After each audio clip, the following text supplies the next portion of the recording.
vyo gusubira kubana namwe banywanyi bacu muriko murabana natwe makuru n'ibiganiro vya misi yose tubandanya gushikiriza kuri ino mbonesha kuri ya channel yanyu n'amakuru tuza kugaruka kuri vyinshi bitandukanye ku buzima bwa Mutama Pierre Karaveri Mbonimpa.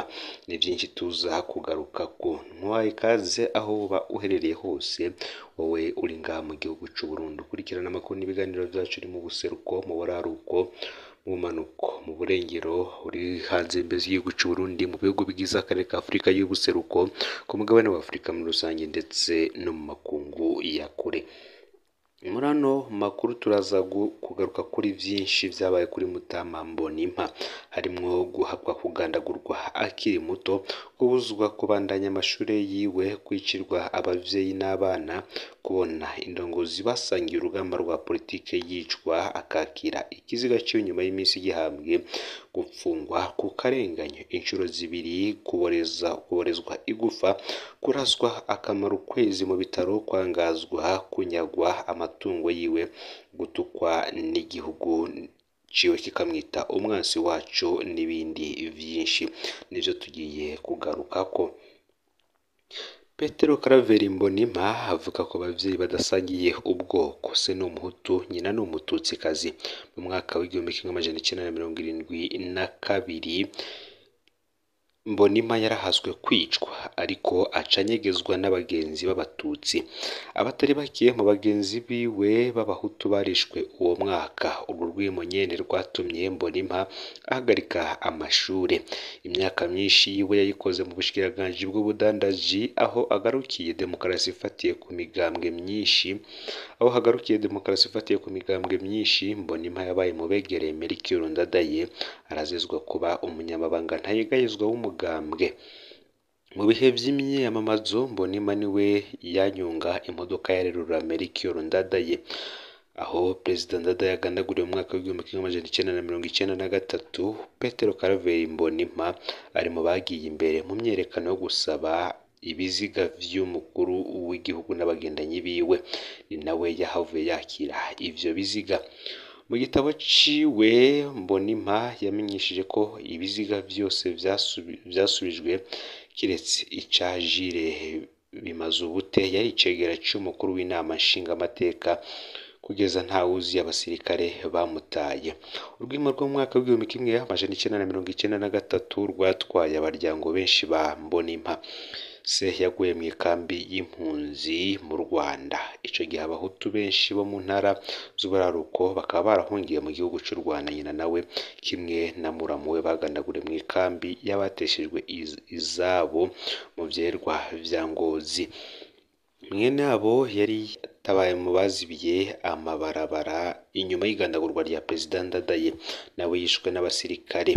Mu gitabo ca Maurice Mbonimpa yise Resté debout, Mbonimpa aravuga neza ingene impande zose abahutu n'abatutsi zabuze ababo mu mwaka w'1993 mu karere avamwo. Inyuma y'insinzi y'umugambwe Frodebu mu mwaka w'1993, Mbonimpa yarinjiye mu gipolisi kigenzura ikirere, imbibe n'uruja n'uruza rw'abantu pafe, aho yinjiriye rimwe n'umupfasoni Denise Bucumi. Mu mwaka w'1994 Mbonimpa yahavuye ahagarikwa yagirizwa gutunga ibigwanisho atabirekuriwe, apfungirwa mu ibohero rikuru rya Mpimba gushika mu mwaka w'1996. Mu gihe yari mu munyororo, Petero Karaveri Mbonimpa yarakubiswe, yarahohotewe, yongera aribonera ubuzima bubi bw'abanyororo mu Burundi. Aho mu munyororo Petero Karaveri Mbonimpa yapfungiwe mu cumba kimwe n'umusirikare yaneze Perezida Ndadaye, ngo ivy'isi na mayobera. Akarenganyo Mbonimpa yaboneye mu ibohero niko katumye atanguza ishirahamwe ryo guharanira agateka kazina muntu n'akabanyororo APRODH.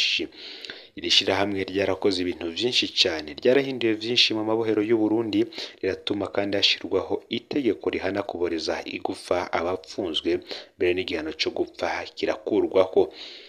yaragwaniye uburenganzira bw'abagwanyi baba bafashwe ku rugamba n'abandi benshi bafatwa bagirizwa ko bakorana n'imirwi y'abagwanyi.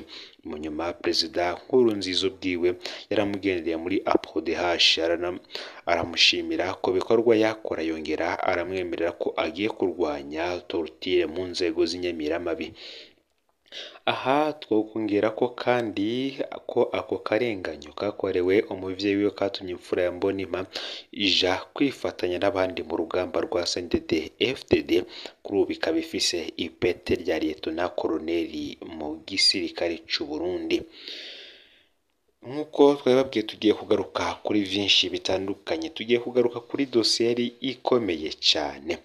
Mutama Mbonimpa yarazi ko ihinduka ry'ubutegetsi mu mwaka w'ibihumbi 2005 ryari rihinduye ingendo yo guhonyora agateka kazina muntu mu Burundi.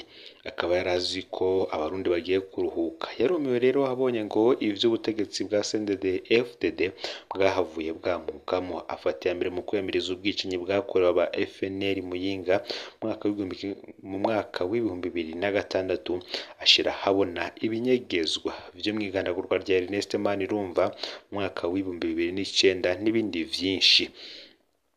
Inyuma y'amatora yo mu mwaka w'ibihumbi 2010, Mutama Mbonimpa niwe yashize ahabona ubwicanyi bwakorewe aba FNL bwiswe Operation Safisha. Amaraporo APRODH yarababaje cyane ubutegetsi bwa Nkurunziza, biza kunyuka mu mwaka w'ibihumbi 2014 igihe Mutama Mbonimpa yashize ahabona bijanye n'imyimenyerezo ya gisirikare yariko ihabwa imbonerakure ahitwa Kiribaho Ndezi mu buseruko bwa Repubulika Iharanira Intwaro Rusangi ya Kongo. Iyo myimenyerezo yari yatanguye inyuma y'amasezerano yabaye hagati y'ubutegetsi bwa Perezida Nkurunziza n'ubwa Perezida Joseph Kabila mu mwaka w'ibihumbi 2011. Nkurunziza ngo yarabona ko bizogorana ko aronka ikiringo ca gatatu, ngo niko kwiyumvira ikindi gisirikare kibazokoresha mu kurwanya batavuga rumwe. Ivyo bintu vyari bizwi na bake cyane, na muri CNDD FDD ntivyari bizwi. Kurwanya uwo mugambi kwari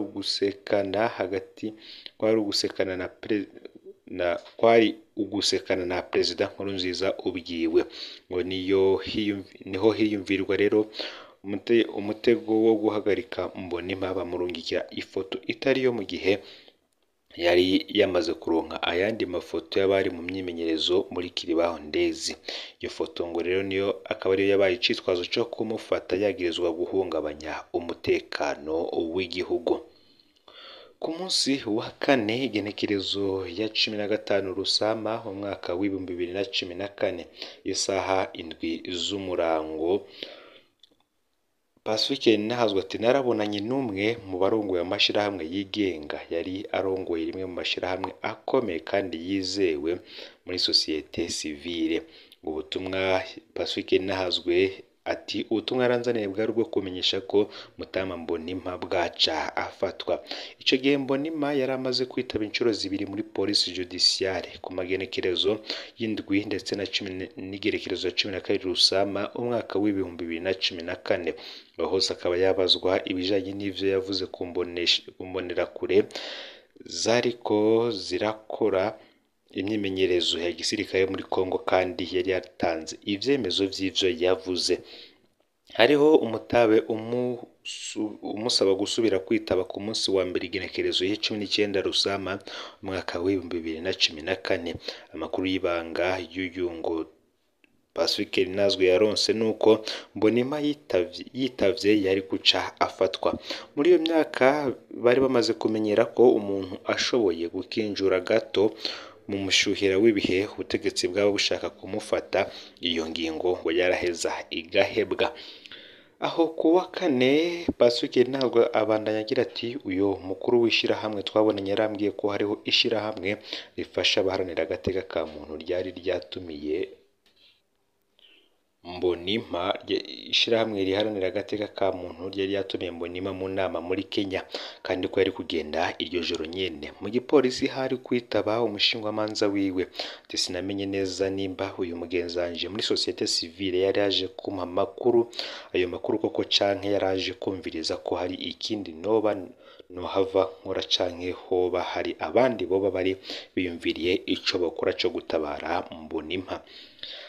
Kenshi uwo muntu yarakunda kubaza Pacifique Ntazwe ivy'abaserukira ibihugu vyabo mu Burundi bavuga ku bibazo bitandukanye. Pacifique Ntazwe ati kuva mbonye ko yigenjeje mu myerekano yo kwigenekerezo y'umunani ndamukiza mu mwaka wa 2011 ndari nsigaye nitondera cane ivyo ambwira. Uwo murango ico nagerageje kuvuga cose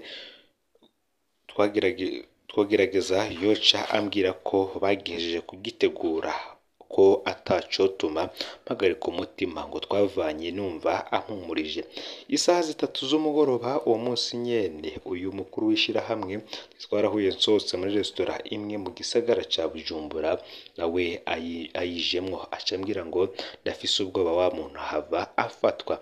Pacifique Ntazwe ati sinatahuye ahavuye ubwoba bushasha kubera ko nari naherutsa mpumuriza ku murango ko vyose vyifashe neza. Naramubajije ko afise amakuru mashasha ariko ntayo yampaye. Naramubwiye ko noza guherekeza Mbonimpa agiye ku kibuga c'indege kugira hagize igishika tuzobe tubona ngo yambwiye ko bidakenewe ko jewe nza ahubwo ko we aza kumujana kandi ko bazoba bafise abapolisi gushika aho ngo nta kibi nabibonamwo. Isaha 8 y'ijoro wa mukuru w'ishirahamwe ngo yaramagaye Pacifique Ntazwe amubwira ati wa mugenzi wacu baramufatiye ku kibuga c'indege ingo duhure kuri police judiciaire niyo bamujanye. Muri jewe ibibazo vyari vyinshi cyane ryari ijoro ribi twaratinya ko Mbonimpa ashobora no kwicirwa mu gasho. Kuri police judiciaire twahahuriye turi benshi aho twumviye amakuru y'ivyabere ku kibuga c'indege. Ibintu vyose ngo vyari vyagenze uko vyari biteguwe. Mutama Mbonimpa yaragiye ku kibuga c'indege ajanye n'umwe mu barongoye amashirahamwe yigenga bashitseyo uyu bajanye yabanje gusohoka araja kuraba ko hari igiteye amakenga aranavugana n'umupolisi yasanze ku muryango hanyuma aragaruka arabwira Mutama Mbonimpa ko atakibazo kiriho. Mutama Mbonimpa ngo yapfuye gushika hamwe ku muryango aca hagarikwa na wa mupolisi nyene. Kumbara abapolisi bari banyegeje intumbero bari bafise uyo mugoroba ngo nta cemezo na kimwe Pacifique Ntazwe afise ko uyu mugenzi wabo muri societe civile yoba yagiye ku kibuga c'indege abizi ko Mbonimpa aza gufatwa. Gusa ngo ico atazi n'ingene igipolisi cari camenye ko Mbonimpa aza gusohoka igihugu uwo mugoroba ku buryo gica kimutegera n'ingene kandi uyu mugenzi wabo yari yamenye ko ya makuru yahaye Pacifique Ntazwe isaha 3 z'ijoro ko Mbonimpa ashobora gufatwa ku kibuga c'indege ariko akamuhumuriza ko bidakenewe ko abaherekeza. Bukeye ku igenekerezo ya 16 Rusama umwaka wa 2014 Mutama Mbonimpa yarajanywe kuri parike ya mairie ya Bujumbura.